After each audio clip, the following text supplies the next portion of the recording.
Okay, thank you ever so much for coming here today and for Robin putting on such an amazing event as well. So, as the title says, I'm going to explain how athletic performers can increase their health span, because the one thing that I have noticed over the years with clients under observational studies with varying tests to test the biological age, we have seen that athletes, even though they may look healthy, they may look aesthetic, they've got the six-pack abs, they're actually quite unhealthy. They're causing a lot of inflammation and accelerated aging, which we don't want. We want to look good, but we want to feel good, and we don't want to just look good, we want to increase our health span and our longevity as well. So, during the introduction, they did mention that I've done bodybuilding, I've done quite a number of sports. I started off racing motocross from the age of 6 to about the age of 18, 19, can't remember, it's a long time ago. And then I went on to downhill mountain bike racing for a while, and then I got into bodybuilding, and then later Ironman triathlon and ultramarathon. But when I retired from motocross, it was a back injury that put an end to that, and then mountain biking after, a lot more injuries, and I got into bodybuilding. Then all of a sudden I started looking at the forms of the food that I was consuming, not just the macros, am I getting my protein, my carbohydrates, my fats, what are the sources of those, you know? But in Wales, fortunately, I was able to get a lot of that from the farm. And what I found during this time is that I was able to start retaining the content when I started learning about nutrition. And that never happened in school. In school, I was learning things that I wasn't really keen on, didn't really want to learn about these things, thought I was wasting my time. My school reports would always say, Kris is always daydreaming, easily distracted. I didn't want to be there.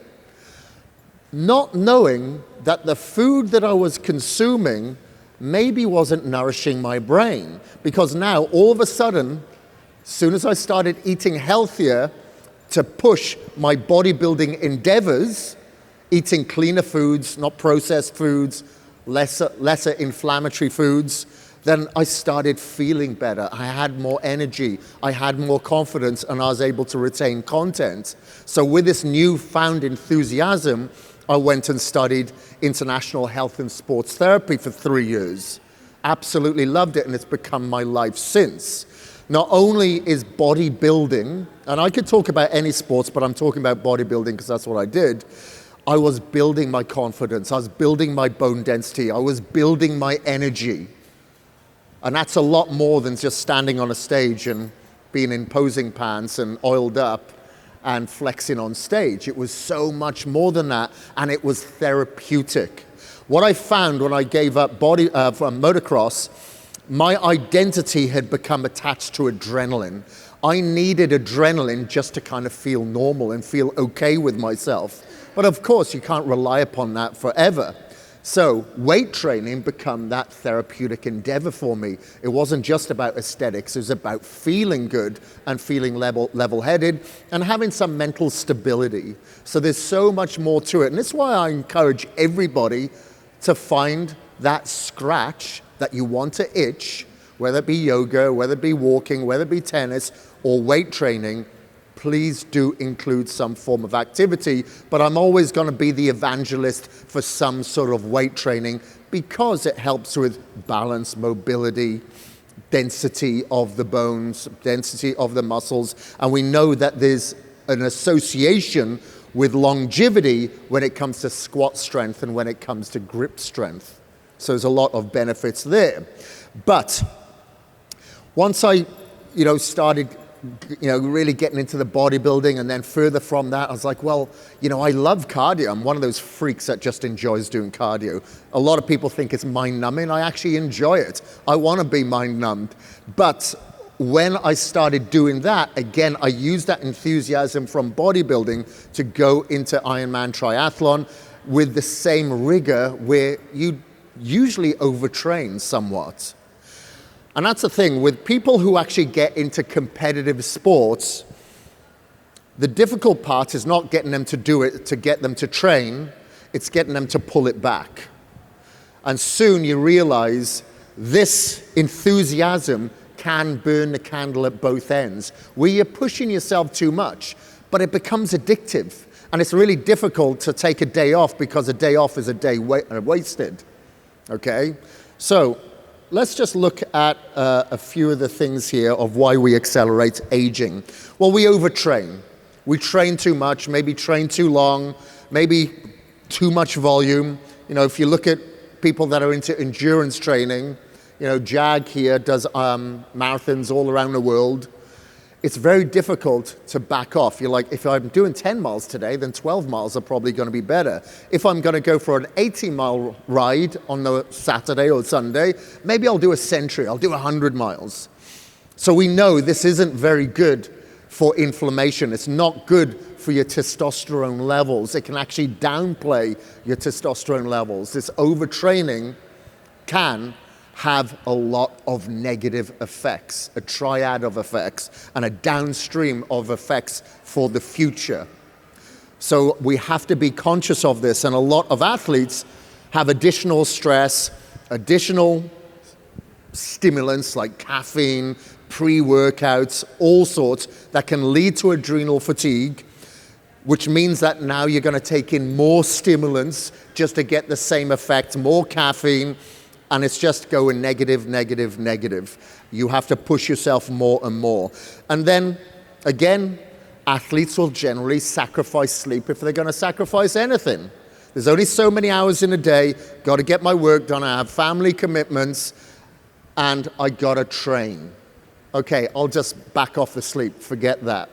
But we know that our recovery dictates our performance. We may think that we're performing at our best, but we generally aren't. If you're lacking in sleep by 10%, you could be lacking in performance by 10% or more. Much like with hydration, you're down in hydration, your performance is going to lack. So I always tell everybody to prioritize their recovery, because that will dictate their performance the following day. But try to tell that to a lot of high-level athletes.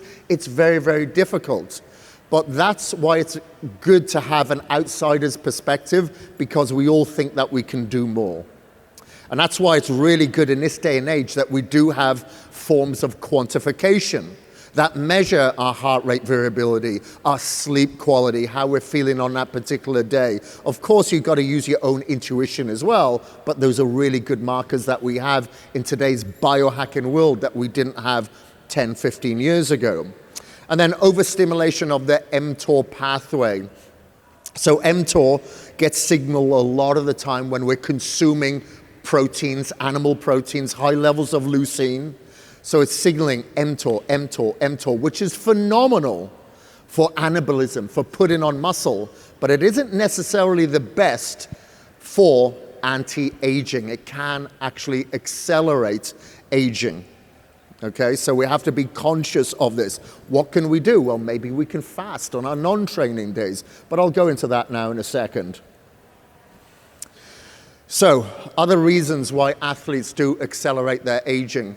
Now, when I said I was bodybuilding back when I showed you that previous picture, when I was competing in bodybuilding, I just cared about getting my protein in, number one, getting my carbohydrates in to fuel my workouts, protein obviously to help with recovery, and fats for hormonal regulation, joint health, things like that. That's all I cared about. Not knowing, especially when I moved here to the US, that now I'm taking more glyphosate, antibiotics, possibly mold, heavy metals, because athletes will consume around double the amount of food than the general population. So if you're consuming more of these foods that you're going to get from Costco because it's cheap and you're eating so much more than a regular person, then you are potentially doing yourself much more damage than a regular person, even though you consider the food that you're eating is healthy. So that's why I always say, look at the sources of the food that you're consuming. So I got mold toxicity in, I think it was about 2012. Didn't get diagnosed until about, I think it's 2014. And I didn't know that the apartment that I was living in at the time in Mumbai had mold. I didn't even know what mold toxicity was. I was burning a candle at both ends. I was only sleeping around 3 hours a night. Jag would know me at this time. I am surprised that he still considers me a friend, because I was an arsehole. Because I wasn't sleeping much and I was very reactory. I was very aggressive. And I realized this, thankfully, and I really didn't like the person that I was becoming. So I was trying to seek help. I'd gone through every type of supplemental intervention, nutritional intervention, medication intervention, until I went to Dr.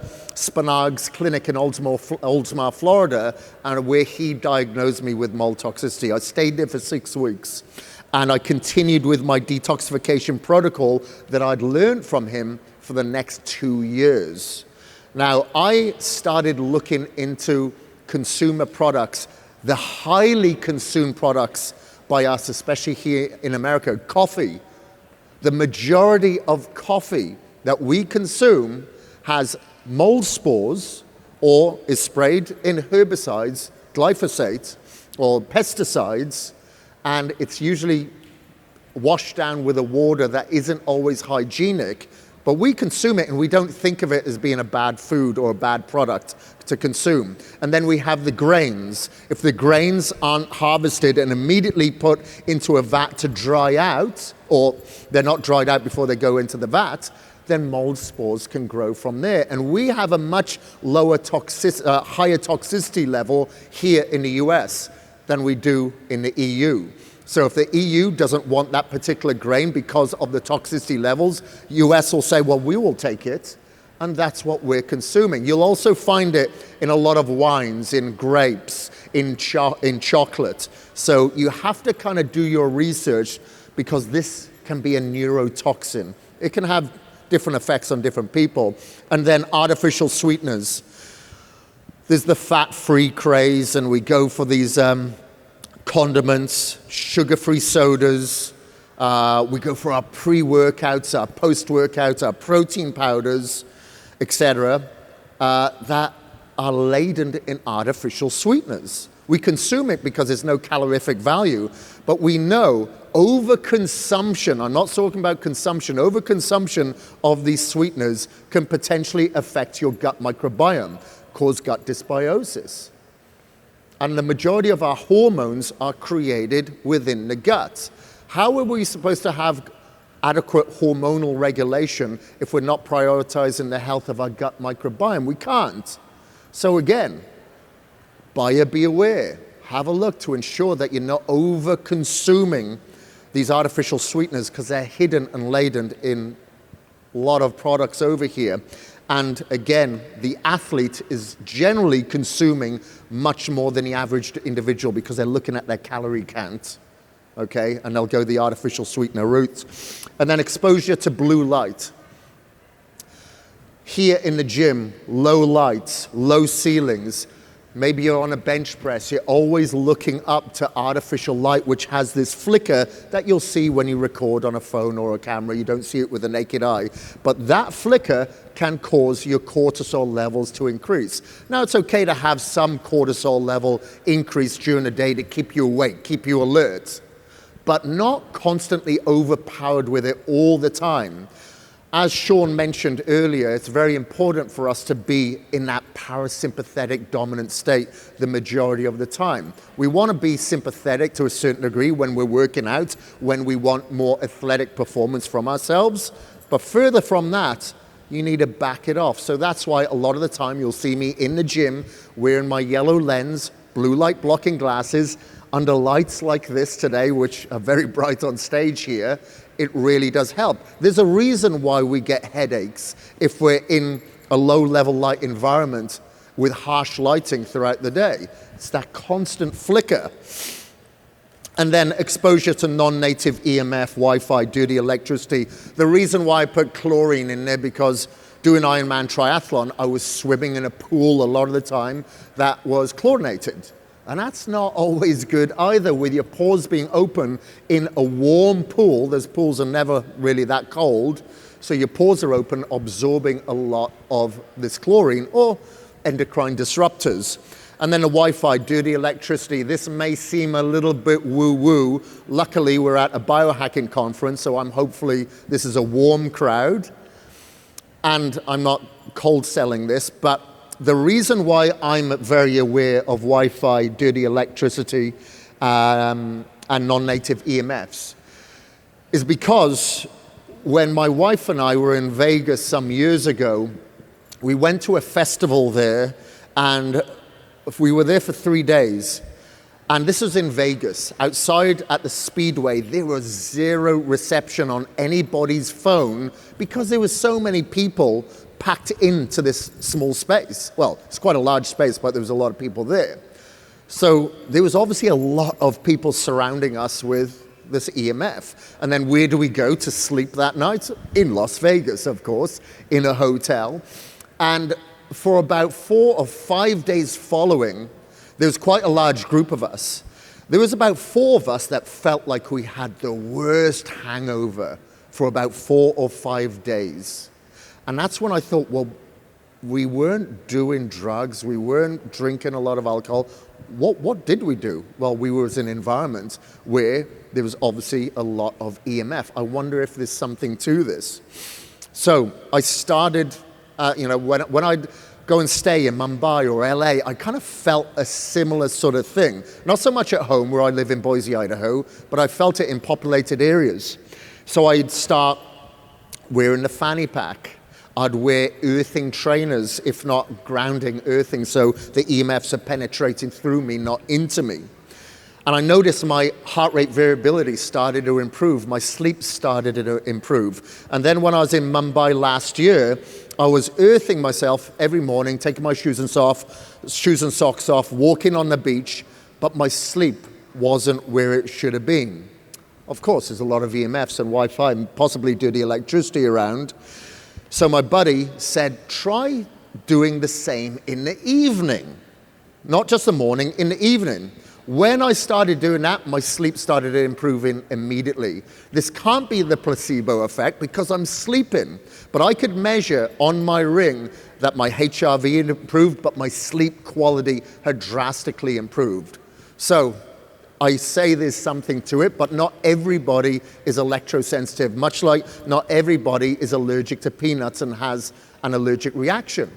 But some people are a little bit more sensitive to others, so you need to be aware of that. And athletes do spend a lot of time indoors. Bodybuilders spend a lot of time indoors doing their cardio. They don't generally go outside in nature. They're on the stair mill, inside, in a gym environment, and then at home, then at the office. So what can we do? We live in an environment that is very different to what we lived in when we were younger, what our grandparents lived in. It's very different.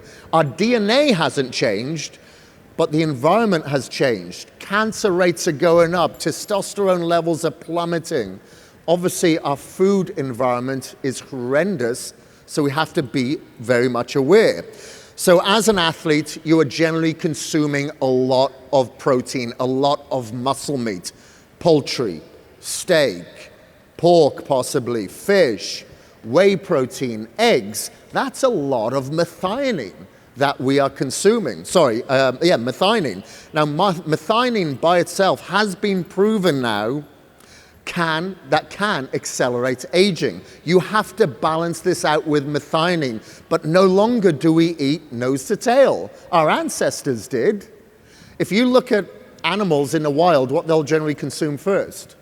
The organs. That's where they know the majority of the nutrients are placed, and that's where you're going to get a lot of glycine to balance that methionine and glycine ratio. So, not everybody wants to eat nose to tail. I get it. I don't mind. But what can you do? Well, eat nose to tail, or you can supplement with something like glycine or Glynac, glycine with NAC. It's quite a popular supplement today. And, consuming collagen, maybe bone broth. These are all things that athlete performance, and I get my clients to help balance that out and test their biological age every year to ensure that we bring that accelerating aging down.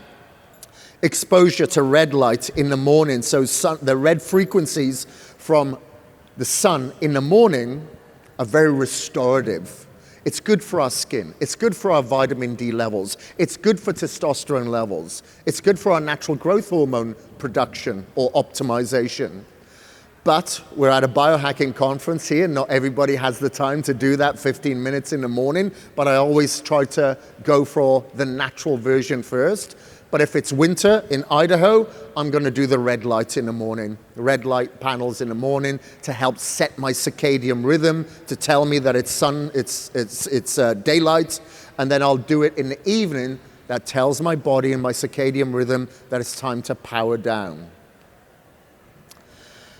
And then grounding, earthing, as I mentioned. Of course, if you could take your shoes and socks off, great. If not, there are biohacks that back that up as well. You can wear grounding trainers.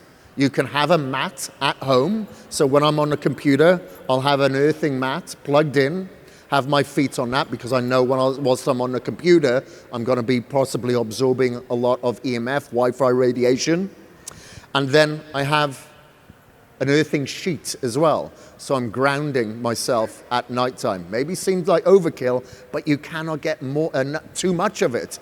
Has anybody watched Earthing, the movie or the book? Yeah. So you can actually see that Clint Ober, check him out.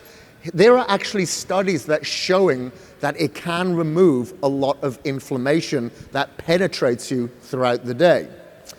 And then we can go into like the phones, putting your phone in airplane mode, using a phone case. I use a safe sleeve. I've got a Defender Shield fanny pack, bum bag we call it in the UK. All of these things trying to protect myself. Of course, we cannot escape it, but what can we do to protect ourselves? I always have like an EMF depolarizer with me. I travel with it. I have it in my backpack. I spend countless of hours at the security at the airport because they always pull it out and say, what did they say the last time, Jag? Oh, you can drink the rest of that. I'm like, it's not a drink, it's an EMF depolarizer. But these are the things that help and make me feel better about saving myself slightly. I'll wear the boxer shorts when I'm on the plane. I'll wear the Faraday cap. I'm not saying that you do all of these things. I'm just telling you what's out there so you can be aware. And then the headphones. A lot of athletes are doing their cardio, they're working out, they've got their ear pods in, penetrating their head, lighting up the brain. So that's why I always say, go old school, wear the cables instead. And then ice bath.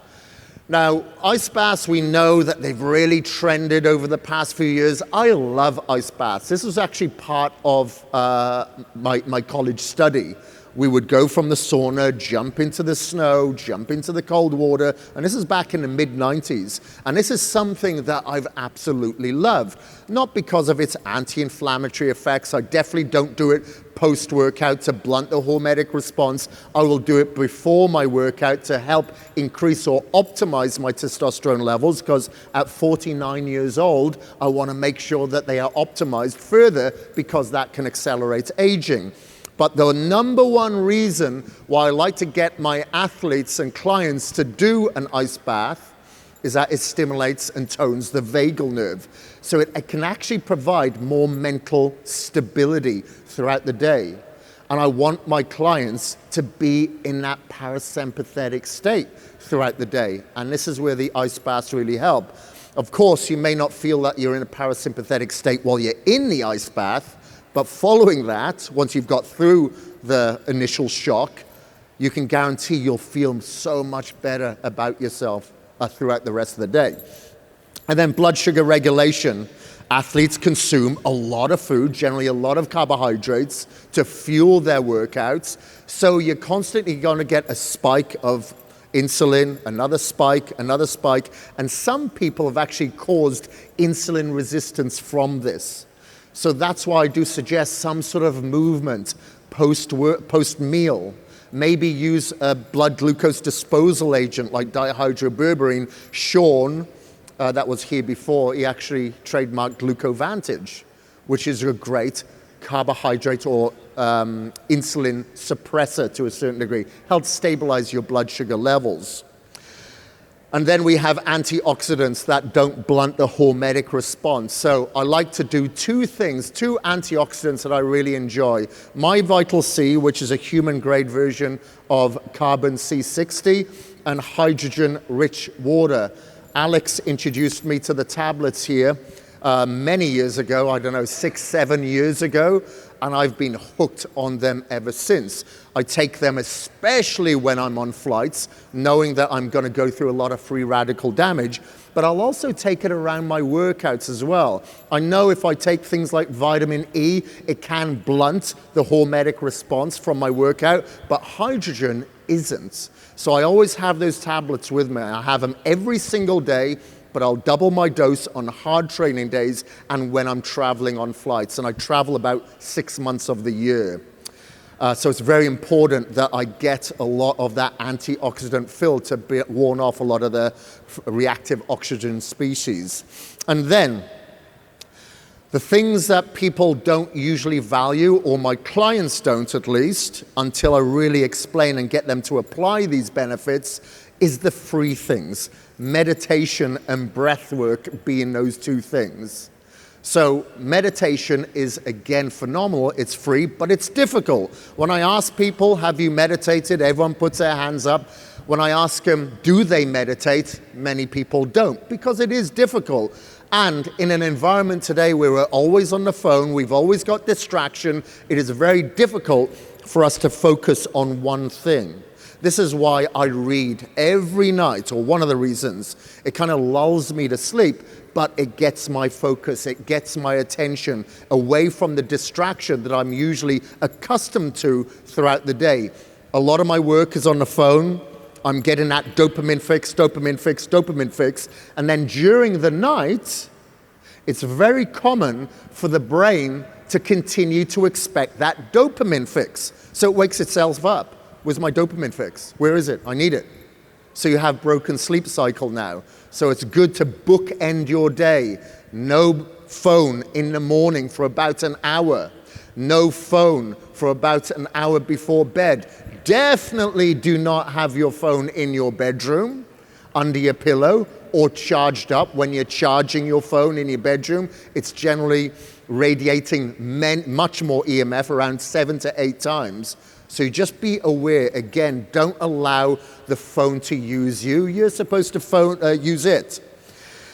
And then controlled fasting.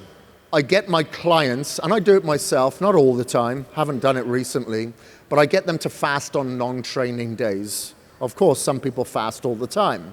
But, I have to be aware of their testosterone levels, especially females down-regulating their thyroid. So I'm very aware of this.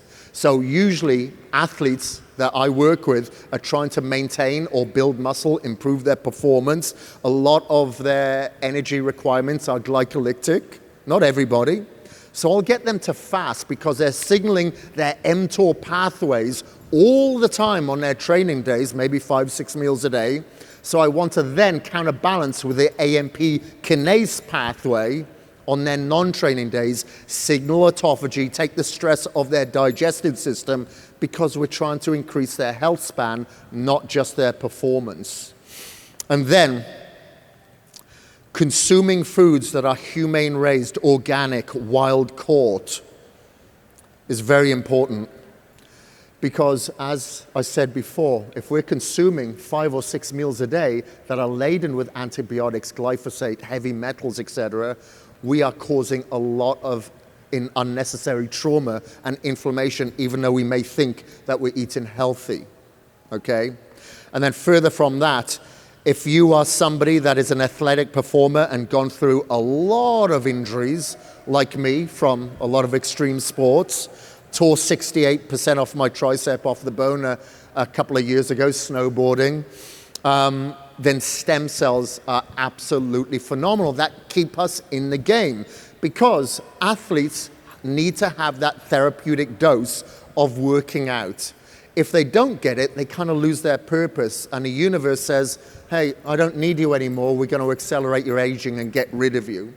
So having stem cells have been life changer. life-changing for me. Had it done in 2017, had it done about 4 years ago, and had it done about 2 months ago. And it's really given me so much more vitality because I'm not dealing with discomfort when I go to the gym. Now, not everybody can afford stem cells. I get that. We do have peptides, such as our body protective compound like BPC-157, that can help with soft tissue damage, dependent on the severity, and local red light.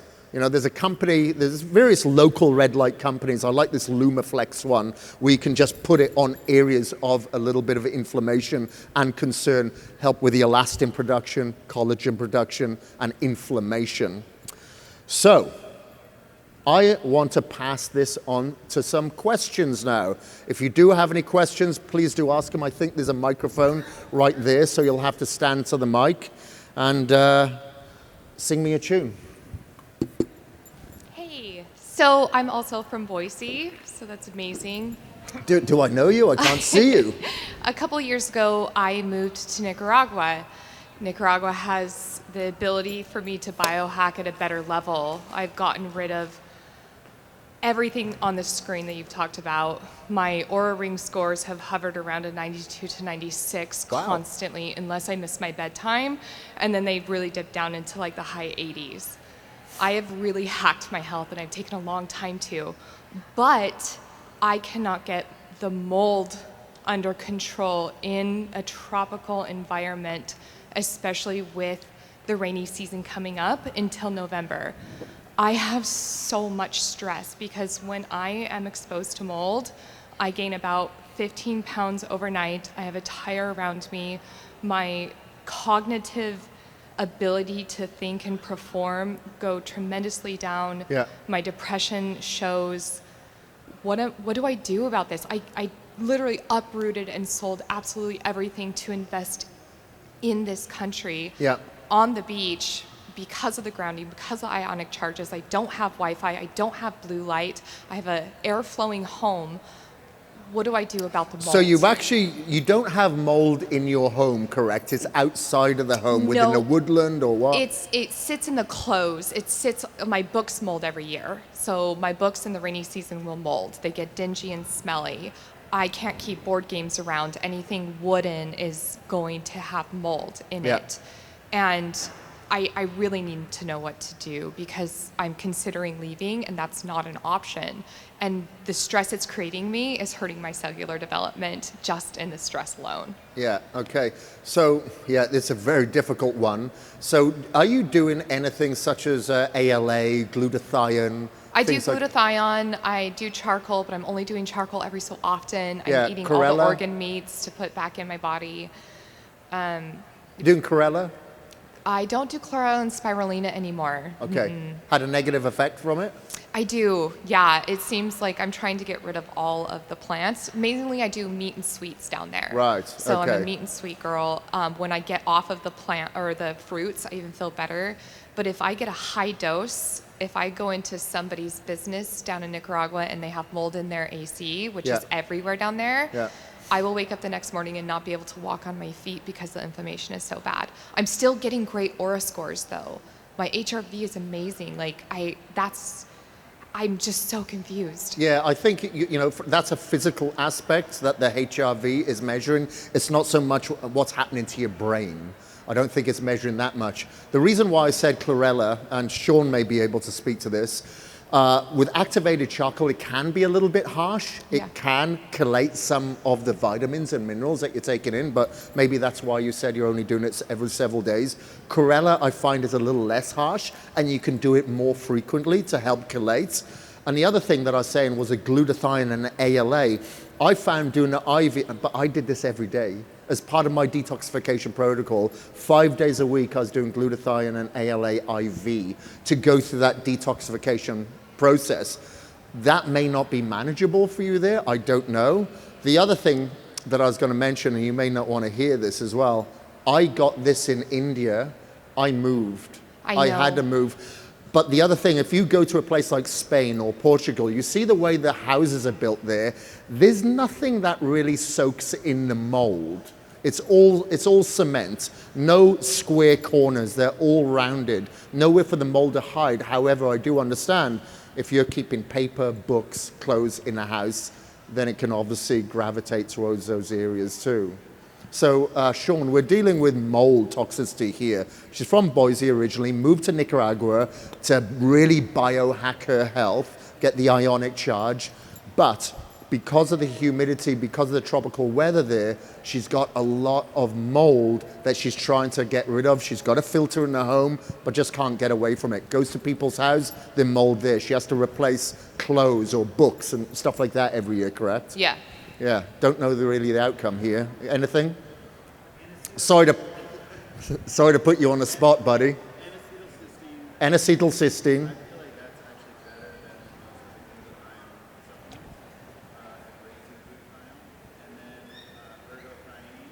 Ergothioneine, and there's some liposomal vitamin C right outside here.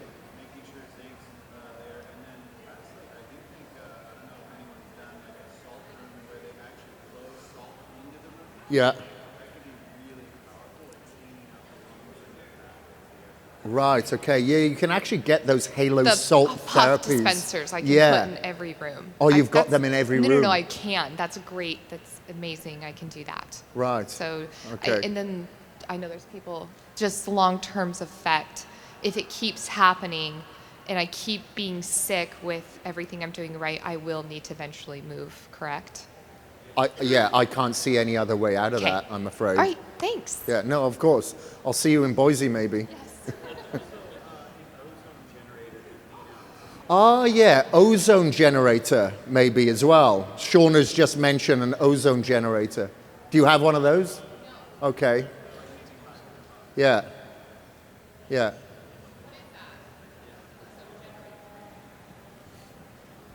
Hello. Yeah, hi, thanks for the presentation. So with your tricep injury and the stem cells you're talking about, are you doing localized treatments or IV drip? I just want to... I did both. I did both. So if I'm going to make the journey overseas and get stem cells, I'm going to have pretty much everything done, you know. Yeah. But I had specifically, because when I tore my tricep off the bone, they had to drill through my radius and ulna to reattach the tendons. And it was just a lot of discomfort. And as I mentioned, training is my therapy. But about a year after the surgery, I had about 30% strength back and about 70% discomfort and pain. So I was pushing like 25-pound dumbbells. I couldn't go further from that because I knew that I was going to do more damage than good. So that's when I decided, okay, I'm going to go get stem cells again. I'd had them done before. I knew what they could do for me. And within about 6 months, I now had about 30% discomfort and 70% of my strength back. It completely turned on itself. Now I'm pressing maybe 80, 90-pound dumbbells, you know, in such a short time period. But they do it through ultrasound, where they, you know, where I went in Mexico, they're used to actually injecting cancerous tumors, which are very vascular, so they have to be very precise. So they put that in various areas after they saw the MRI, obviously, and with ultrasound to the specific area. But then I finish off with IV. And the reason why I do that is because there could be parts in my body that has inflammation or damage that I'm not aware of. And I don't want the stem cells that I've just had here to now get dissipated or transported to other areas of my body of concern. I need them to localize. So I'll do the IV to kind of take care of everything else. All right, thank you. All right, no worries. Hey, Kris. Hi there. Happy Saturday. I'm Ray from Houston. Great information today. Thank you. Thank you. Appreciate it. You mentioned the benefits of early sun and late or evening sun, Yeah. the red frequency. Do you have any thoughts or experience with sun gazing during those hours? Yeah, so as long as the sun isn't too bright at that time, sure, you can do that. Do I do it personally? No, I'm extremely light sensitive. I know a lot of, you're not supposed to wear sunglasses. I have to wear sunglasses. I literally cannot see. The reason why I tore my tricep snowboarding is because I couldn't see. It was just too white. Like usually I'll push it a little bit. I had to follow my wife, not saying that she's slow. She's she's fast, but I had to follow her. I just couldn't see what I was doing. So I'm light sensitive, so I don't generally stare at the sun personally. I just go out there and absorb it through, like photobiomodulation. Yeah. All right. Sounds good. Thank you. Thank you.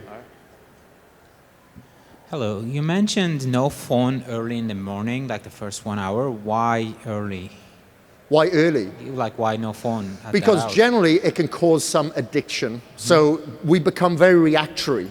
So Jag actually mentioned the same thing to me this morning. He said, man, I wish I didn't check my phone because I couldn't help myself, and I responded to this person, and we went back and forth, and I got in a bad mood, and he ended up late meeting me at breakfast. That's the main thing.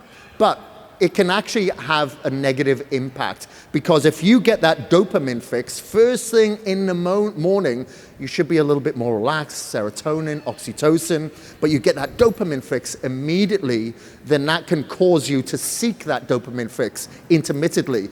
The next 20 minutes, and the next 20 minutes, and the next 20 minutes, and over release of that dopamine can lend itself to some mental disorders, possibly depression, possibly anxiety, possibly addiction to that device. So I'd say bookend your day, especially first thing in the morning. Okay, I can resonate with that. And what do you think about sleeping phone on airplane mode in the bedroom? Yeah, you can do that. I prefer to just eliminate it and just keep it out of the bedroom myself. But airplane mode is going to be much better than actually having it off airplane mode. But if you need an alarm clock, just get one of those old school wind-up ones, And you mentioned you did something in the morning and it didn't work, and then you did it again in the afternoon or evening and it worked and improved your sleep. What was that thing? I missed that. It was earthing. Earthing. So I was in Mumbai at the time, very populated country, a lot of non-native EMF Wi-Fi, and I just wasn't sleeping. Even though I was earthing in the morning, I was walking on the beach barefoot. But then when my friend told me to try doing it in the evening as well, then my sleep improved. How much before sleep? It's probably within an hour, about an hour before bed. And you now sleep with an earthing mattress, right? Yes. Well, no, earthing sheets. Earthing sheets. Earthing sheets, yes. Okay. Thank you very much. Okay, no worries. Thank you. Hi, thanks so much. I'm Nagina. Hi there. And I actually I injured and tore my shoulder rotator cuff earlier this year in February from snowboarding also. Oh, wow. And I had a really, a very routine, a regimented routine with lifting, where I was doing squats, deadlifts, eating to build muscle, and I was really in it. And then I had the surgery and 8 weeks of recovery, and I'm still only back to 20 or 30% of what I can do with my arm.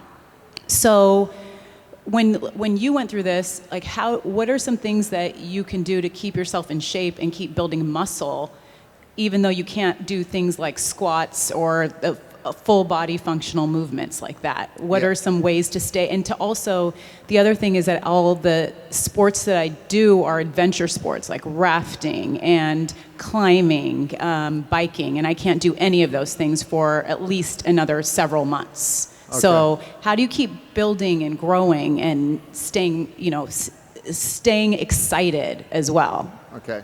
Take up chess maybe, or tiddlywinks or whatever. No, just kidding. But how long ago was the surgery? It was in mid-February. Okay, so it's quite recent. Okay, so have you trained the antagonistic side, the opposite side? A little bit, and now I can train my legs also. I train it a little bit, but it just got out of pain a month ago. So now I'm able to start building back. Yeah, so number one, train the opposite side, okay? Because there's studies that prove that it can prevent the atrophy of this side, and it can help with the recovery and strengthening of the injured side. So when I had shoulder surgery, I've separated both my AC joints. I torn my infraspinatus, supraspinatus, labrum, and rotator cuff at different times. So I would always train the opposing side because it helped with the healing. Heat therapy is shown as well to prevent atrophy, mostly in an older generation in studies of participants, But I always did sauna every single day as well. There's something to be said for hyperbaric oxygen if you find a H-spot chamber near you as well. Help with that stem cell proliferation, stabilization. And then further from that, I don't know if you've experimented with peptides like body protective compound, BPC 157. That can help as well with the recovery. So I'd always do BPC 157 as part of my recovery from injury as well. And then localized red light therapy.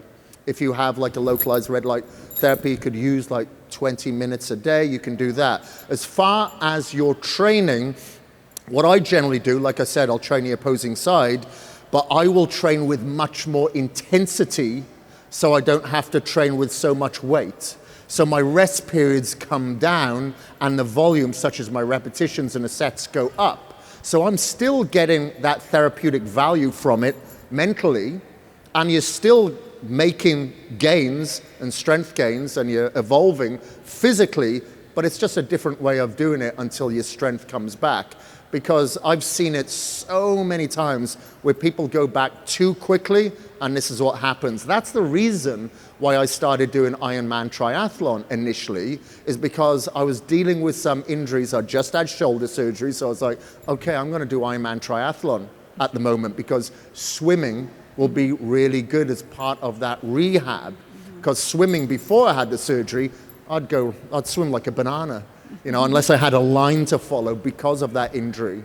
So that's one thing that you can do, and I'm assuming you're doing all the internal, external rotation. Yeah. I'm doing all the physical therapy type of things. Yeah. But so when you say do all of the exercises with more intensity, do you mean the exercises that are not uncomfortable for you? So for instance, if you're doing, say, like a barbell curl, but that is putting strain on your anterior delt, then try doing a dumbbell curl. See if that freedom of rotation, supination, helps alleviate that fixated pressure.